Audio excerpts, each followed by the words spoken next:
So yeah, hi Helen. Hello, how are you? Yeah, Thank you so much for having me. I'm great. Thanks so much for coming on. Helen Calvert, um, coach, author, podcaster, That's general, extraordinary person. yes, it's one of those, isn't it? It's like when people say, "What do you do?" It's like, "Oh, ask me an easier question." This is just Yeah, that's my there's so favorite many biscuit. things. What Yeah, hat shall I wear today? But yes, ultimately life coach, with yeah. many other irons in the fire because none of us can sit still, can we? We all have to do 25 things at once. That seems to be the common thread of the. I think this is my fourth now, and everyone I've had on so far has been similar. And I don't know if that's just because like attracts like, but there's never been one person's been like, and this is what I do, and that's where it ends up. And then I started this, and I got some horses, and I started a second business, and I'm like, okay, Yes. I I mean I've never had a plan. Which people who've known me for a long time, I'm very organized. Well, people say I'm very organized. I mean, I'm mm, autistic, so it's like I'm not sure. I think that's just who I am.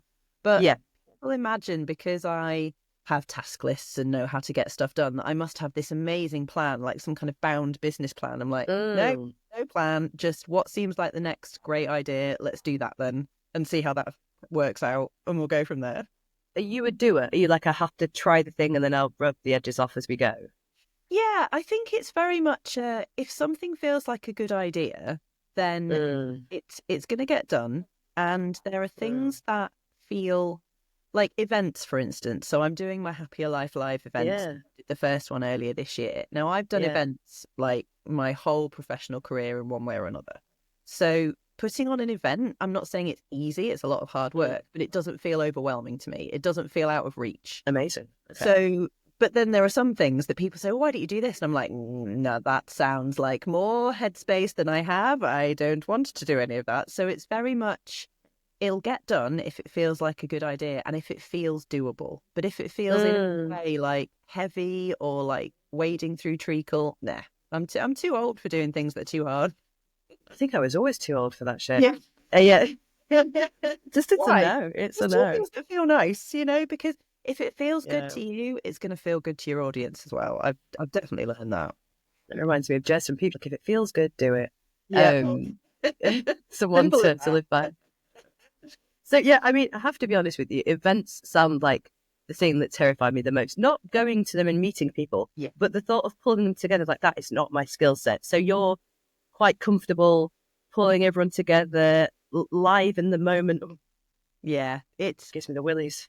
Do you know what? I am way more comfortable at the front with the microphone running the event than I would be Oh, attending the event every time. oh, As an attendee, I have to,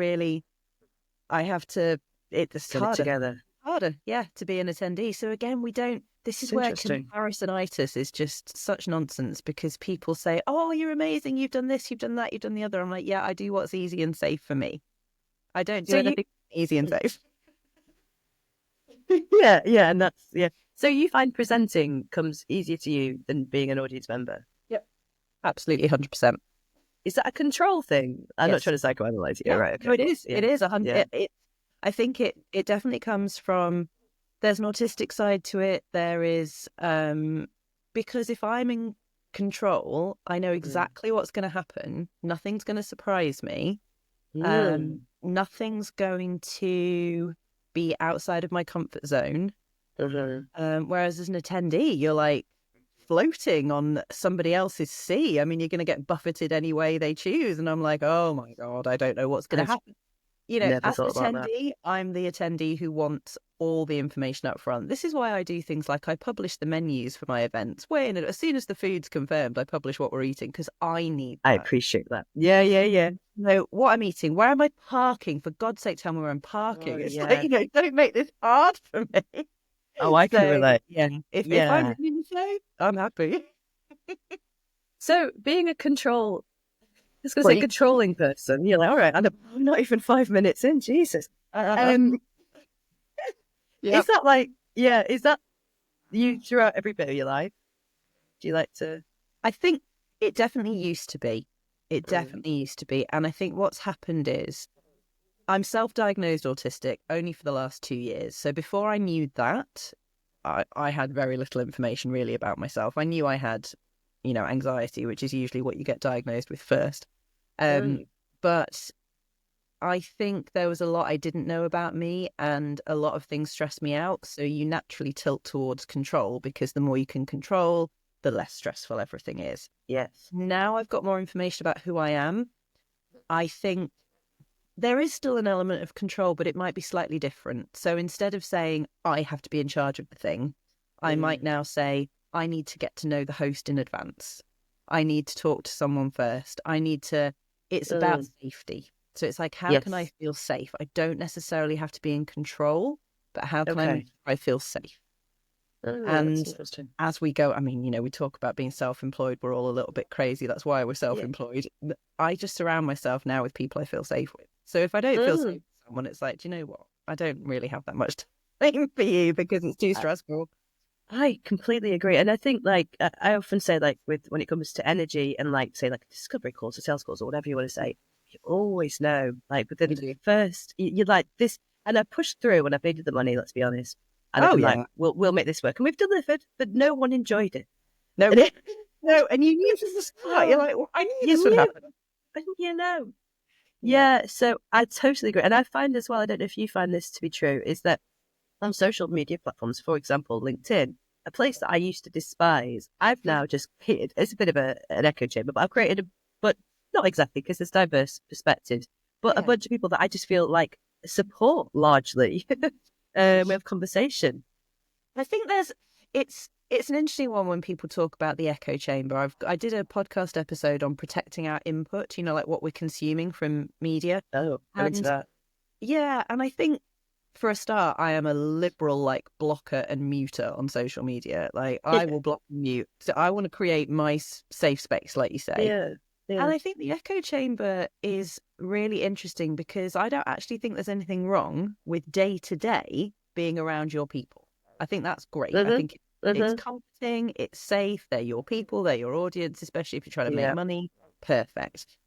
Where we need to be aware of the fact that it is an echo chamber. If everyone you're talking to is white, you need to be aware that before you start pontificating about race, you might want to follow some, like, people of colour. It's like you're aware of your echo chamber. Yeah. But I don't think we have to feel guilty about it day to day. Again, it's if I choose to learn about diversity and inclusion, I've got amazing people I can talk to, and I've got amazing people I can talk to about politics and about, like, I know stuff all about religion, but I could go and learn.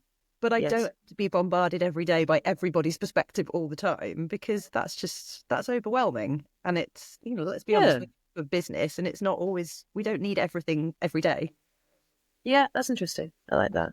I think as well, going into things with an open heart. So, for example, if I say something, not that I'm particularly controversial on, let's say, LinkedIn, but if I post something and I think, some people will agree with that and some people won't, I'm ready to be wrong. and defend that in the comments, not that I particularly have robust conversations, but sometimes we'll be like, well, actually, I challenge that. And it's like, okay, well, I'm open to that. I'm willing to say, if I'm willing to have this conversation, I'm going to say it. If I don't want to have this conversation, maybe I'll just keep it to myself. Yeah. I think something I've realized very recently is I want to be much more a facilitator of conversations than an advocate for any particular group. And so because I have certain speakers at my events and I say certain things, I do certain things, and I am certain things, people assume I must belong to this group, that group, the other group. I don't belong to any groups. Yeah. I'm going to say this now because I love saying this, because it's like the most shocking thing I can say. My boyfriend voted for Trump. I mean, at this point, it's like you just get like, that's way more shocking. Actual hell, right? I mean, my ex is a trans woman, but that's fine. But your boyfriend did what now? And it's like very funny. But I think because of these really diverse perspectives, even in my inner circle, I am just all about, like, let's bring people together and have the conversations. Yeah. Which you can't do on... See, this is another reason I don't mind having an echo chamber, because you can't do that on social media. Social media is a cesspit when it comes to trying to have a sensible conversation about anything controversial. So it's like, let's have these conversations one-on-one, at events, in person. If my social media is then people pretty much saying the same stuff. I'm like, that's fine, because I'm having great conversations when I'm actually with people. So that I think is more valuable. Yeah, that in-person element. So how much of your work now is in person? Because I understand it's changed recently. Yeah, no, it has. Because I started out as a virtual assistant. So that was 7 years ago, something like that. 6, 7 years ago. And I built up Clear Day, which was is a virtual assistant agency. And then I qualified as a coach just at the start of lockdown. So I was running, well, essentially coaching was like an add-on to my business to begin with. Yeah. And then it got to the point where I was running 2 businesses. So I had the Clear Day agency and I had the No Bullshit Coach, which includes the podcast and the book and the events and all the rest. Yeah, nice. And, obviously it was a little bit too much, would you believe? Who could have predicted it would be a bit much? So my brilliant operations manager, Eve, has now taken over Clear Day. That is now her business. Okay. And I am focusing on the No Bullshit Coach. So my work is, I do a lot of in-person coaching. I do a lot of online coaching. Yeah. My events are obviously all in person. My podcast is obviously remote. So it's a mixture. I love doing online stuff because it means you can reach people in different areas of the country, which is fantastic. Yeah. But yeah, coaching in person, especially a walking coaching session. I love a walking coaching session. Yeah. Getting out in the fresh air and having a good chat. It's just, you get more out of the client, I think, if you're out. I think so. I did some work with a therapist who did, one of her offers was walking coaching or walking therapy. And I do think there's something to be said for being next to someone. It's like when you sit opposite the dinner table, it feels quite oppositional, quite literally. Yes. And it's the same when you're in the car. It's like, why do we have the best conversations when we're in the car? It's like, because we're not confronting, we're just side by side. It's a nice flow, isn't it? Yeah. And again, it comes back to these, how do we have the best conversations? How do we, because my whole thing is like, how do we dig into what's really going on? What are the stories here? What's really happening? Where are you coming from?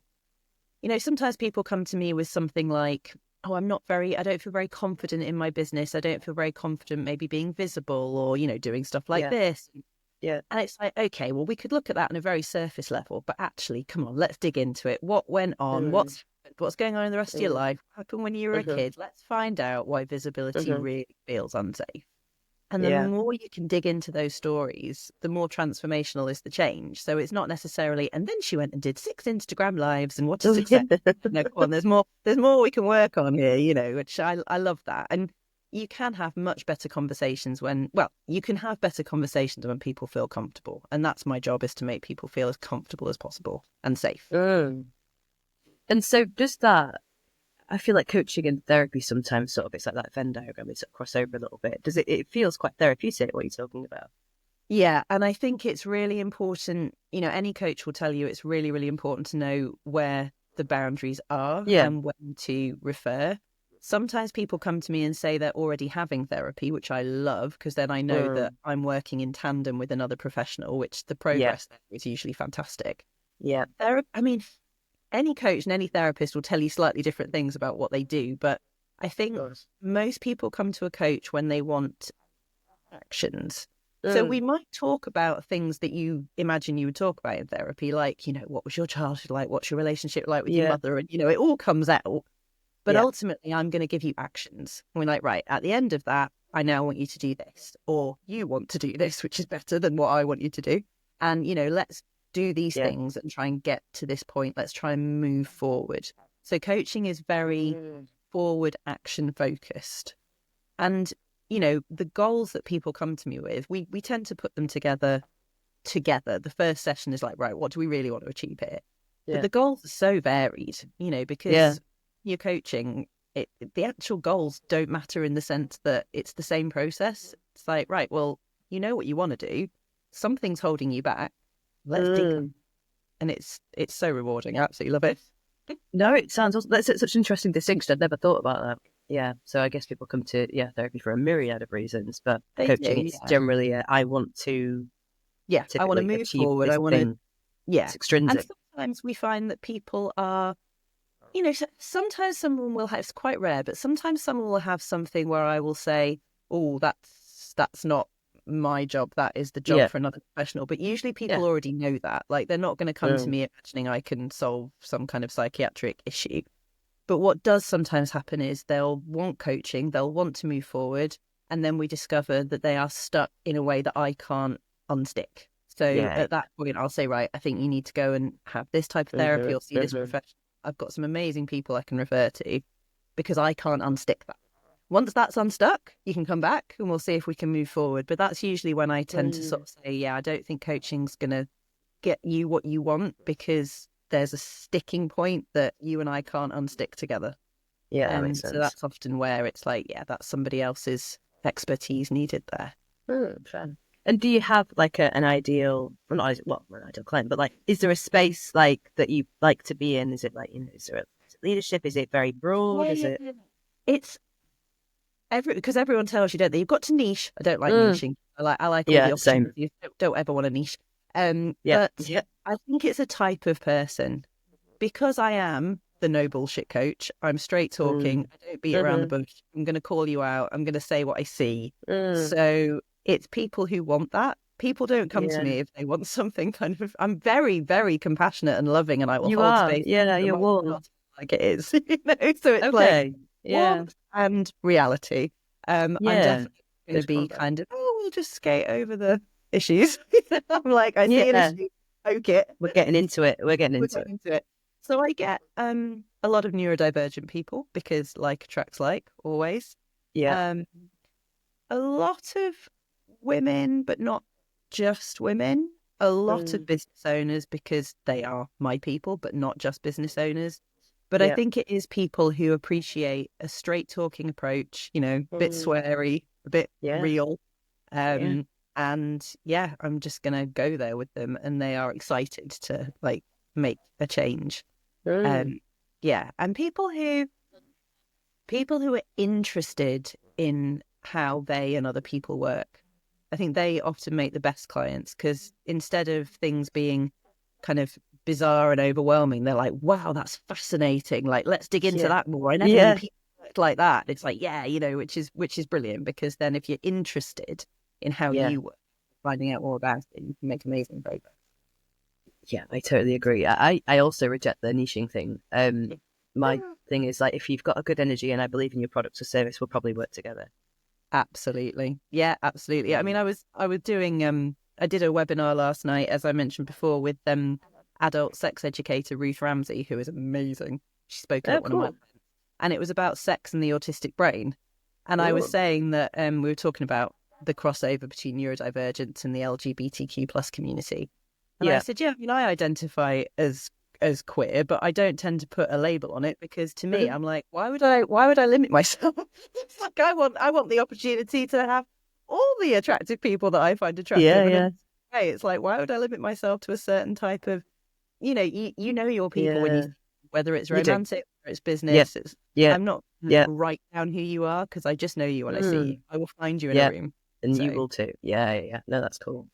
The overwhelm, I don't know, and maybe this is just the circles that I'm in, aka like stressed out mums. Exclusively, pretty much, because there's just phases of life, isn't there? Everyone I speak to, neurodivergent or not, is like struggling to hold it together at the moment. Men too, though I don't think they're talking about it. As much. Agreed. And it's like, this is wild. Like, what are we going to do about this? Like, everyone feels like my best friend's a therapist, so she talks to me about like windows of tolerance. And I'm like, mate, mine is like this right now. And it's been like that for a bit. And I know I'm not the only one. No, 100%. We never recovered from COVID. We just did what we always do. But we did it collectively as a society. We went, oh, well, that's over now. Moving along. Like, we just went through the most traumatic 18 months to 2 years that any of us have ever experienced. And we just went, well, that's done now. And then we tried to push on.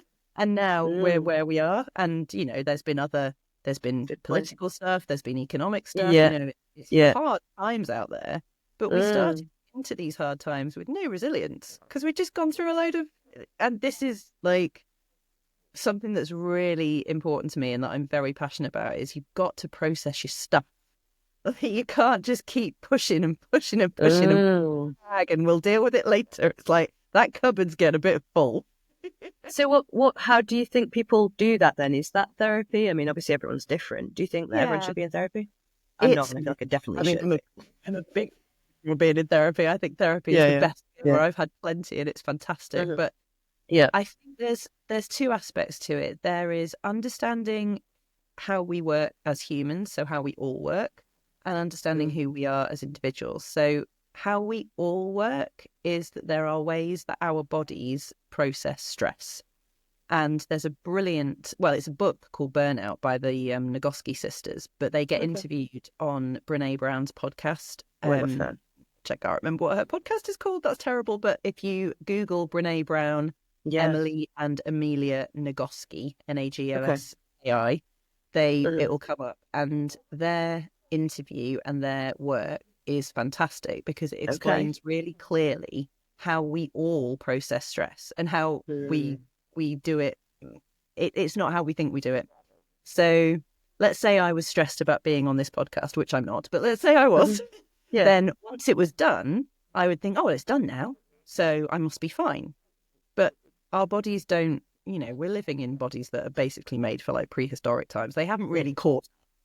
So our body doesn't recognize that the stressor has gone. So until we do certain things to process out the stress, it just holds on to it.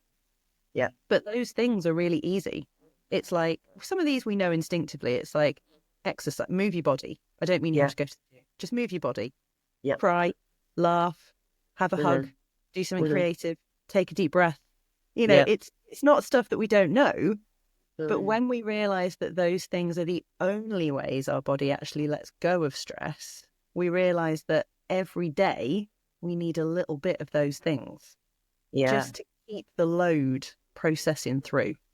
It's not about, oh my goodness, what's happening for me? We all have stressors, some have more than others, but it's about how we just get that through our bodies instead of hanging on to it. And we see the people who hang on to it because they get ill. And it's like, why am I ill all the time? It's like, well, I think your bag of stress is a little bit full of. Yeah. No, it makes perfect sense, doesn't it? But then understanding is also the other important part, because we all have subtle differences as well. So it's kind of how we process stress on those sides. I wonder how many people actually do truly know themselves. Like, I wonder if you could just go through life just distracting yourself and just consuming and never really sitting with. Because I listened to something. It was I've forgotten the guy because classic, but it was a Mel Robbins podcast, and he is a very smart guy, and he was talking about ADHD and all sorts of interesting stuff. Anyway, I won't misquote him, but he was sort of questioning her because she's go, had lived in like Boston for years, 2 kids, full on jobs, and she says, and even now I can't stop myself doing stuff. And he's like, well, what's that about? And she's like, well, I just don't like to, I just like to keep busy. And he's like, but what's it really about? And it's like, well, it's about being alone with yourself. Yeah. And I'm like, how? I totally identify with that. Like I was just saying in a previous chat, like if I'm washing the dishes or having a shower, if I'm in the car, I'm listening to something, I'm putting things in. The thought of taking things out and just sitting there and being with myself is horrific. But not because but I know I'm not alone. It's not because I think I'm a monster. It's just it's a lot of different things, but it's quite a challenge. It is a big challenge, and this is again where the mosaic of who we are, because we've all got all these unique pieces, and neurodivergence is one of those pieces. And if you have a very busy, noisy brain. Neurotypical people might say, just sit quietly with yourself. No, it's noisier if I sit with myself. Yes. Yeah. This is muting things. Yeah. It's actually quieter if I put the radio on and do all the thing. But that's not to say we shouldn't attempt it, because attempting some stillness and some mindfulness or meditation, whatever you want to call it, is very healthy. Yeah. But I think what I've learned is that the understanding yourself, that's lifelong work. Yeah. I mean, I knew nothing in my 20s. Yeah. It's like in my 30s, I learned all about my mental health. So I thought then, I know loads about myself now. And then in my 40s, I've learned about neurodivergence. So I'm thinking, well, what am I going to learn in my 50s? I'm not it's going to be a while. All now it's like, no, there'll be something else. There'll be something else to come. So it's just, you just keep going. But I love to peel the onion. It's like, what's next? What's the next thing I can discover? Yeah. No, I totally get that. And I have to reframe as well. I don't know. Well, so I know that I should meditate, for example, and I know that I should journal and I should free write and I should do some breath work. And then I'm like, well, that starts to feel like fucking work. And I'm like, oh my God, it's this time. And it's like, okay, well, just chill out. You don't have to do all the things. Word, Annabelle, you use the should word. Yeah. I mean, what I tell people is it's much more important to have a decent toolkit than it is to have good habits. People who talk about right, let's just talk about good habits, okay? That works great for people with a 24-hour hormonal cycle, the males of the species. Those of us who have a 28-day monthly menstruating hormonal cycle, forget consistent habits. Just bin all of that nonsense. That wasn't written for you. So what we do is we have different things that work for us at different times of the month. Whether you're, if you are menstruating or maybe you're seasonal, but most of us are cyclical in some way. Know your cycle. Because there'll be a day when yoga is the thing. Oh my God, that's what I need. And there'll be a day when sitting down under a blanket eating biscuits is the thing. And you don't have to be like, oh, but I can't do yoga because I started it, but then I stopped and I haven't ever got back into it. It's like, just do some yoga. Yeah. No one's touching your tool. So be like, right, is meditation is yoga in my toolkit? Is having a nap in my toolkit? I love a nap. So what's the tool I need today, rather than what's the habit I'm going to beat myself up for not following? Yeah, no, that's nice. Good one. Because we don't all need the same things every day. That would be weird. That would be weird. That would be really weird. Yeah, no, I love that. So what's going on then at the moment for you with work stuff then? What's the plan for No Bullshit Coaching? Is there a plan? Sorry, plan. There is no plan. Yeah, there is a plan. No, there is a plan. Yeah. It's like a medium-term plan. So I can see to next April. Okay, cool. Yeah. So at the moment I'm thinking about season 5 of the podcast. So I've just finished season 4. So I'm figuring out what season 5 is going to look like. Yeah. And then in February, I've got the Happier Life Live Southeast Roadshow down in Crowborough. So that's a one-day event.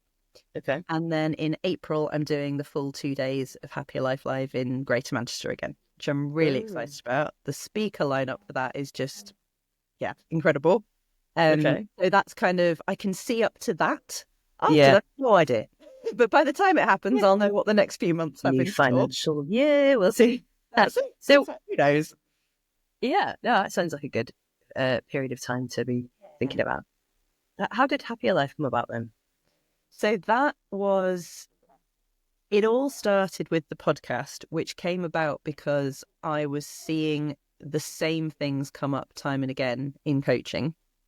So when you see that everybody is having similar conversations and similar struggles, my response is always, how can I just get a message out to as many people as possible to say, look, we're all experiencing this. Let's look at it this way.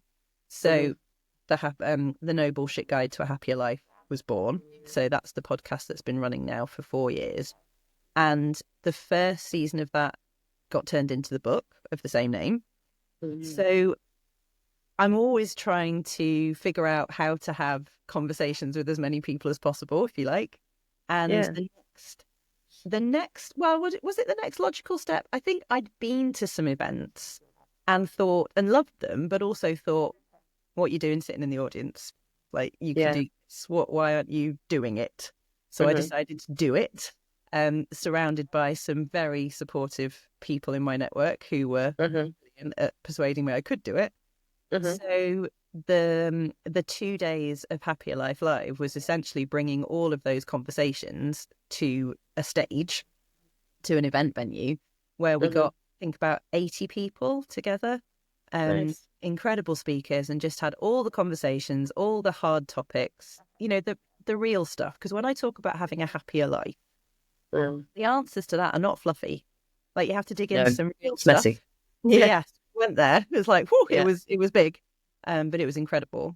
And yeah, it was so good that it was like, right, well, we'll do it again next year. I think we've got 100 people coming next year. Yeah. And then trying to bring it around the country in like a 1-day version again just seemed like, well, that's a good idea. Let's give that a go. Seems like the natural thing to do. Yeah, so I've done Is that what the roadshow is? Yeah, so it's like it's a Okay. condensed version. It's kind of half the size, so it's 1 day, maybe about 50 people instead of 100 Yeah. people over 2. Yeah. So I did one in Newcastle. I've got the one coming up in Crowborough.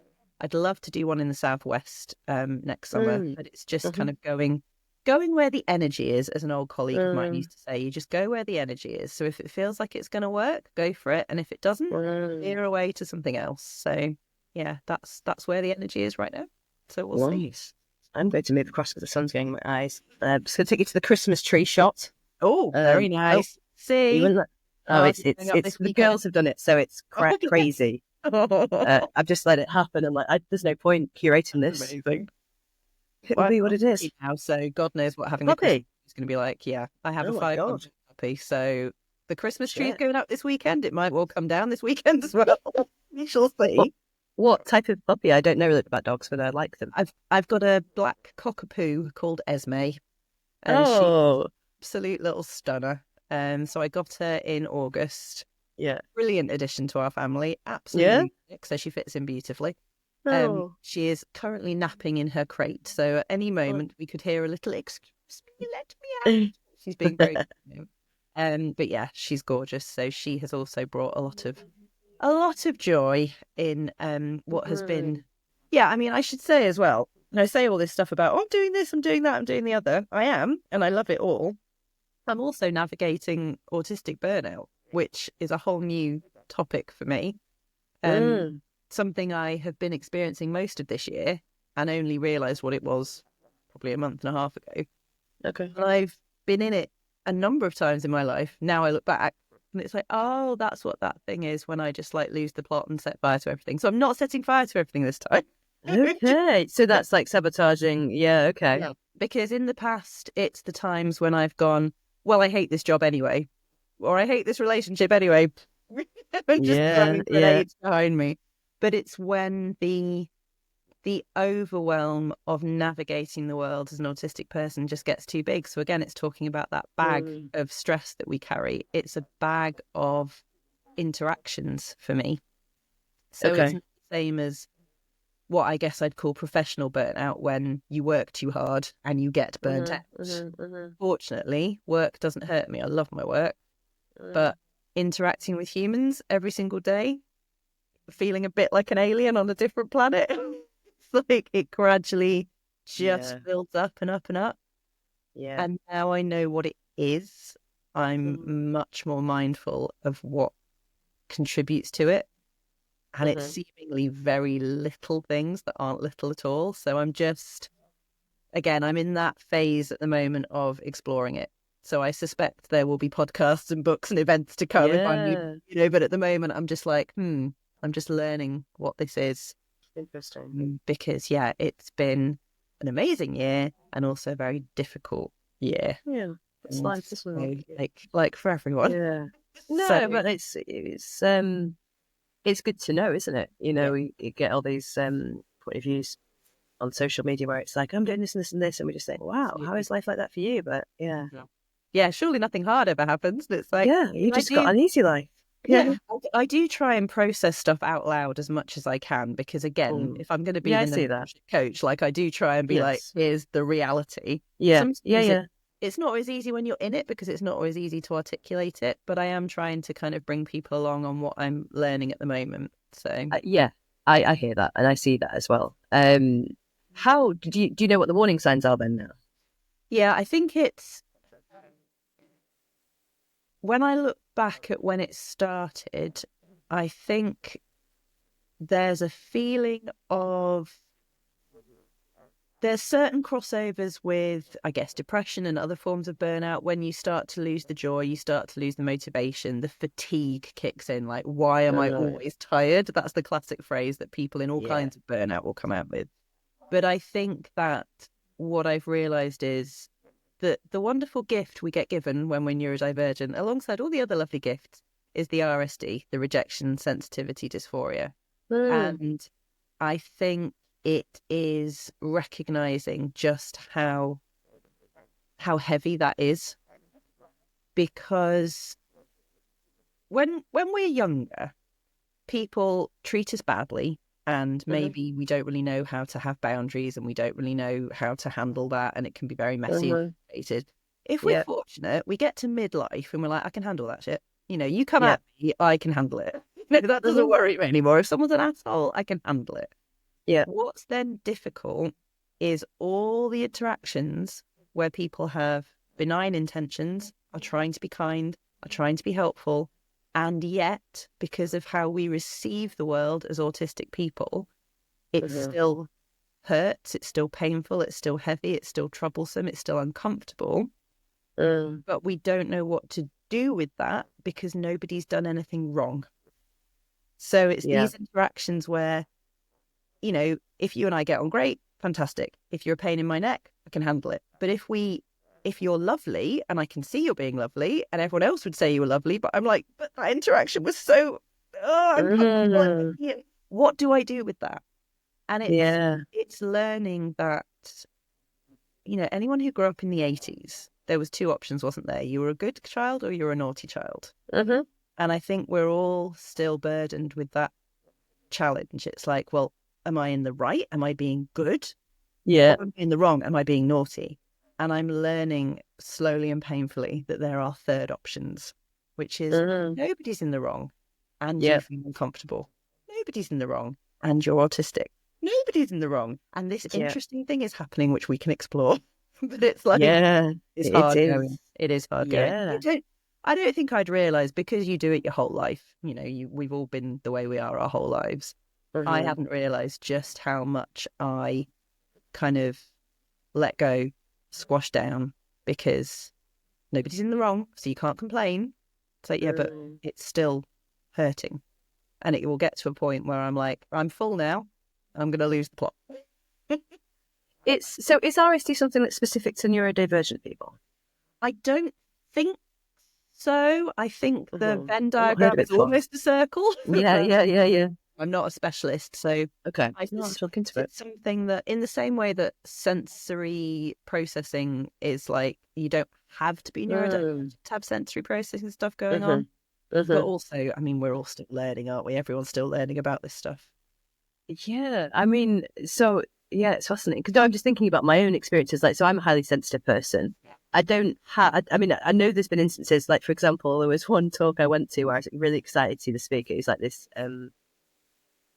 famous dude who talks about sales and sales psychology and all the rest of it. And I went to see him, and I told myself, I was like, I'm really excited. I'm going to ask the question. And I asked a question, and then afterwards, and I'm going to meet him. And then I met him, and afterwards I was just like, oh.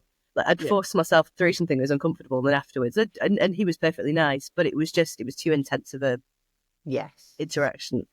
Well, as well, I've got friendships as well where I've said something, and I absolutely, like you said, had the best of intentions, and then that person's pulled me up and said, hey, that thing that you said felt really hurtful, and I'm like, okay, and it's hurtful for me to hear these things, but they need to work through it. So how do you navigate that if that person has had that RSD, which it sounds like in that instance they did, as the recipient and the person who really had no intention and cannot even fathom the moment, but for them it's very real.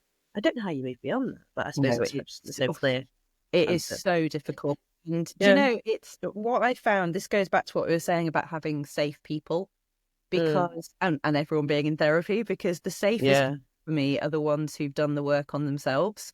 And I'm safe for people when I've done the work on myself. But also it's people who have the knowledge. So I have a friend who, she's my longest standing friend. We've been through the fire together, me and Jen, bless her. Yeah. And she and I have had many a falling out in the past. We're more like sisters, we're both only children. We're much more like sisters.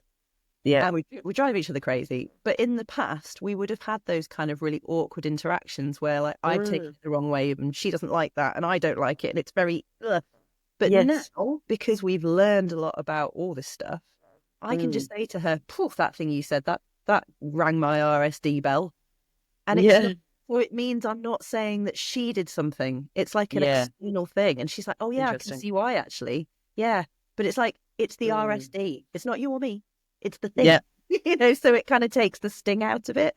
Because nobody likes to hear that something they have, especially when you've had the best of intentions, no one likes to hear that you got it wrong or you didn't get it wrong, but it still didn't land, and it's like, oh, what do I do?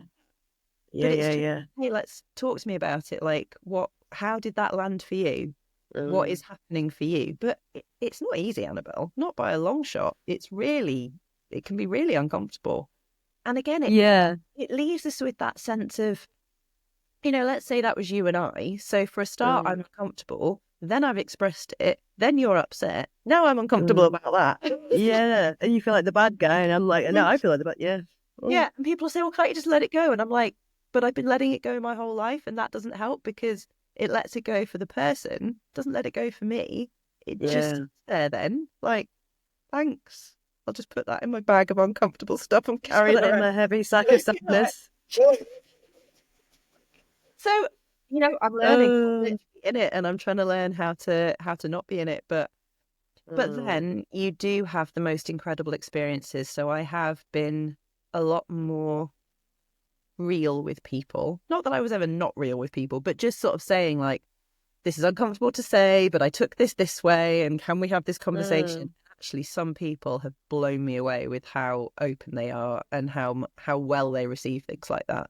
So yeah, sometimes it's brilliant. Yeah, I mean, let's be honest, it is easier to live a life that's superficial, and it's easier to not say these things and to be like, because I remember saying to my mum a few years ago, I was like, I just think the best relationships, like relationships should just be easy. Yeah. That should just, and she was like, well, I challenged that a bit. And I was like, oh, of course you did.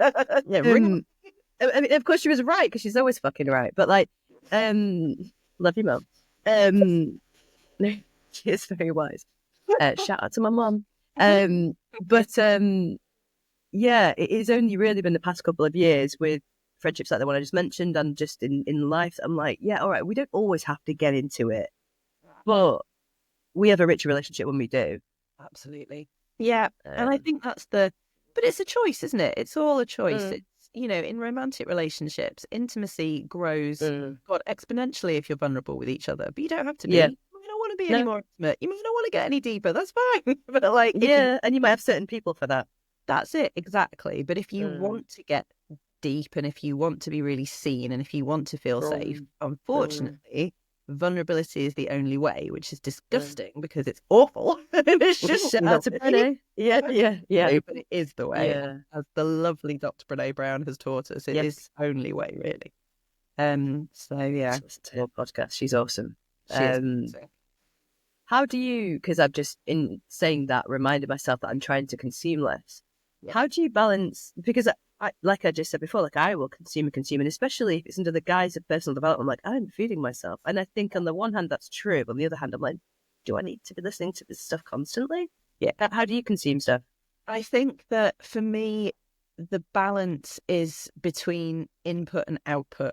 So if you have a job or a life where what you're mainly doing is output, perhaps you're a graphic designer, perhaps you're a copywriter, perhaps you are, something creative, you're mainly output, then to balance that out, a lot of input is going to be brilliant. You probably want to listen to podcasts and read books and watch TV and like get more in.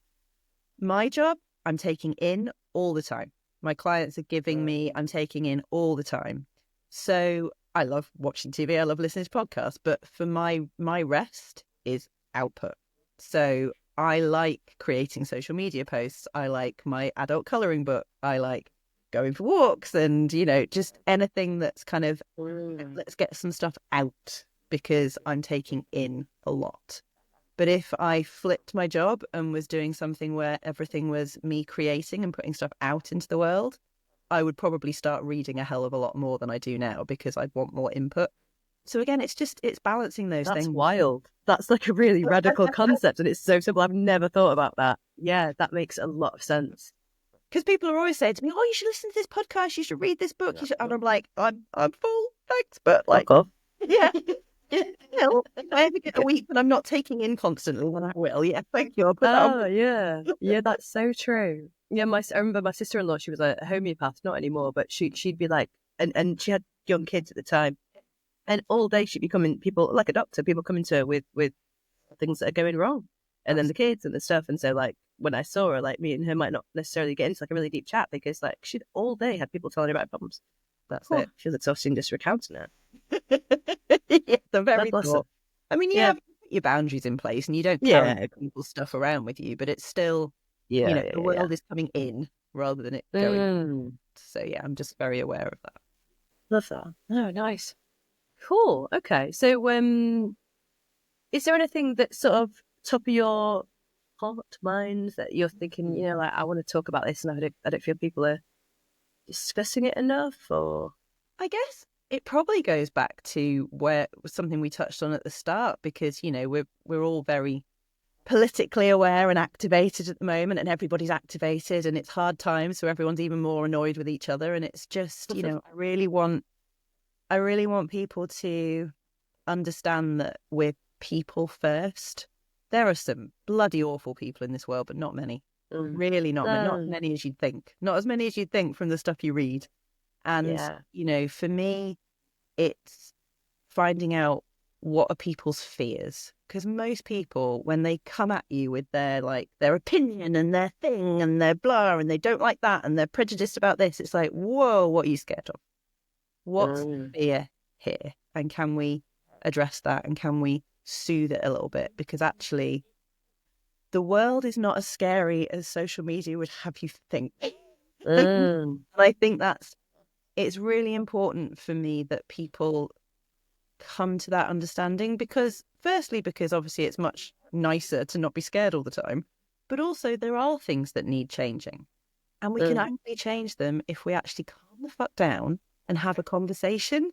We can't change them when we're all frightened and yelling at each other. It's like, nothing is being achieved here. Literally nothing is being achieved. Yeah. So, the privilege I have of bringing people together in rooms like Happier Life Live, because, I try my best to make it truly diverse, and just being able to say, right, you sit here and listen to them. Now you sit here and listen to them, and let's see what comes up in a safe environment where it's not kind of, and you will be expected to think this by the end of the day. It's like, no, we're just all here, and we love each other, and we want to be happier, and we wish each other well. How can we do that? I think that's definitely something that's been probably top of mind for most of this year. Like I say, I move in all kinds of different circles and talk to all kinds of different people. And my very favourite thing is to bring those people together so they can kind of go, but why do you think that? Oh, that's interesting. Oh, you're not actually an asshole. Weird. Who knew that most of them are reasonable people who just want the best for everybody else? So, I would like to see a lot less fear and a lot more just curiosity. But curiosity is very hard to come by when you're frightened. So, I think dealing with our stress and overwhelm, and we've got a lot of it, is the start of everything. So, that is... And I'm doing my bit and doing as much as I can with that for people. Yeah, so. I love that. Oh, thank you so much.